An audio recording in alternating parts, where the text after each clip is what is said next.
बिस्मिल्लाहिर्रहमानिर्रहीम। अस्सलाम वालेकुम। मैं हूं हकीम इलियास। नाजरीन, उम्मीद करता हूं आप सब लोग खैरियत से होंगे।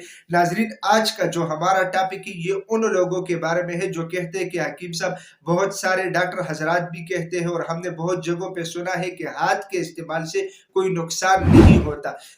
दो सवालों के जवाब मैं आप लोगों को दे रहा हूं। सबसे पहला सवाल यह है कि इससे कोई नुकसान नहीं होता। तो देखिए जी, हर हराम काम में नुकसान होता है, चाहे वो हाथ का इस्तेमाल हो या कुछ और हो, इससे नुकसान होता है। ये आप लोग अपने दिमाग में नोट कीजिएगा।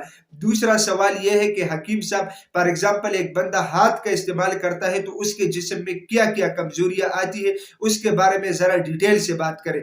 तो देखिए जी, आप लोग जरा गौर से देखिएगा कि जो बंदा हाथ का इस्तेमाल करता है उसके जिस्म में कौन कौन से नुकसानात होते हैं। सबसे बड़े नुकसानात मैं आप लोगों को सबसे पहले बता रहा हूं। दिल, दिमाग, जिगर, मैदा और सिक्स का निजाम ऐसे मरीज का मुतासिर हो जाता है।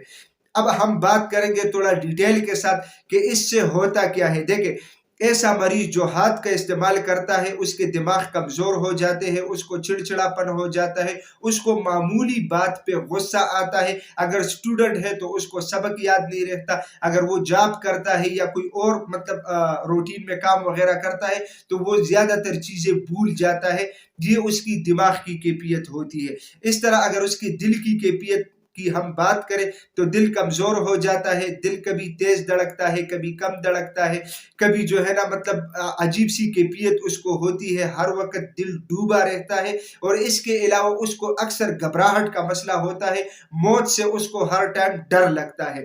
अच्छा, अब हम बात करेंगे कि भाई उसके जिस्म में और कौन सी चीजें मुतासिर होती है। उसमें सबसे मेन चीज है मैदा। मैदा उसका खराब हो जाता है, बदहजमी शुरू हो जाती है, खाना पीना वो ठीक तरीके से नहीं कर सकता, नींद की कमी उसको हो जाती है, कब्ज का शिकायत उसको हो जाता है। कब्ज के बाद कब्ज उम्मुल अमराज है, उससे बहुत सारे बीमारियां जन्म लेती है। उसकी वजह से और भी वो परेशानियों में गिर पड़ता है। इसके अलावा उसका जिगर कमजोर हो जाता है, जिगर अपना फंक्शन स्लो कर देता है, खून की सफाई सही तरह नहीं होती। ऐसे मरीज का रंग हमेशा फीका और पीला हो जाता है। ठीक है, जब वो आईने में भी अपने आप को देखता है तो उसको इंतहाई एहसासी कमतरी होती है। ना वो दोस्तों के साथ बैठ सकता है, ना उसके सामने बात कर सकता है। अगर वो बात करता भी है तो उसको फिर पता ही नहीं चलता कि मैं क्या बोल रहा हूँ। ऐसी कैफियत मरीज की बन जाती है। इंतहाई तन्हाई पसंद हो जाता है, थकावट, काहिली, कमजोरी उसके जिस्म में आती है। इसके अलावा उसका किसी काम में जी नहीं लगता। ठीक है, तो जब ये सारे मसाइल एक साथ इकट्ठे उसके जिस्म में शुरू हो जाते हैं तो उसका डायरेक्ट असर पड़ता है सेक्स के निजाम पे। ठीक है, उसकी नफ्स में कमजोरी आ जाती है, हाथ की रगड़ की वजह से जो है ना उसकी शेप में मतलब कमजोरी आती है, कभी एक साइड से छोटा, दूसरे से बड़ा, इसके अलावा छोटापन, इसके अलावा टेढ़ापन, इस तरह के मसाइल उसके नफ्स में आते हैं। इसके अलावा जो है ना कतरे आ जाते हैं, हर टाइम उसके कपड़े नापाक रहते हैं, नमाज वो पढ़ नहीं सकता।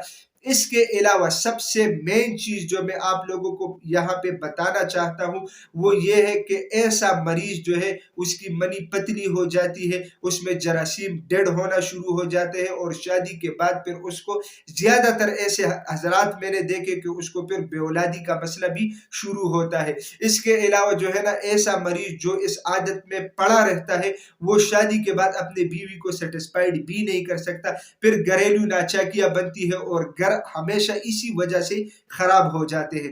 तो देखे, जितने मसाइल आप लोगों के सामने मैंने जल्दी जल्दी जिक्र किए, ये जल्दी जल्दी मैंने इसलिए जिक्र किए कि मुझे पता है कि लंबी वीडियो देखना कोई पसंद नहीं करता, इसलिए मैंने जल्दी जल्दी आप लोगों को ये चीजें बता दी।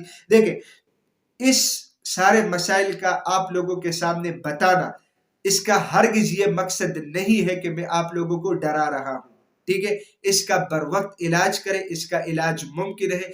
किसी भी मुस्तनद और क्वालिफाइड हकीम के पास जाके अपने सारे मसले डिटेल के साथ बता के अपना इलाज कर ले। जो लोग हकीम के पास नहीं जा सकते शर्म के मारे, या कुछ और इश्यूज होते हैं, या हर जगह पे ऐसा कोई काबिल एतमाद हकीम नहीं मिलता, तो आप लोग मेरे साथ अपना मसला शेयर कीजिएगा। इस आदत को छोड़ने के लिए भी अद्वियात अल्हम्दुलिल्लाह हमारे पास मौजूद है, और इसके अलावा जो है इसके बाद जो कमजोरियां आती है उसका भी प्रॉपर और मुस्तकिल इलाज मौजूद है। तो इंशाल्लाह आप लोग मेरे साथ रब्ता कर सकते हैं, आप लोगों का मसला हल हो जाएगा। नाजरीन, मैं उम्मीद करता हूँ आज की ये वीडियो आप लोगों को पसंद आई होगी। अगर ये वीडियो आप लोगों को पसंद आई है तो उसे अपने दोस्तों के साथ ज़्यादा से ज़्यादा शेयर करें, और इसी चैनल को भी ज़रूर सब्सक्राइब कीजिएगा, क्योंकि इसी चैनल पे आप लोगों को हेल्थ के हवाले से मुख्तलिफ टॉपिक्स के ऊपर वीडियोस मिलती है। तो इंशाल्लाह मिलेंगे नेक्स्ट टाइम एक नए टॉपिक के साथ। तब तक के लिए मुझे इजाज़त दीजिएगा। अल्लाह हाफिज़।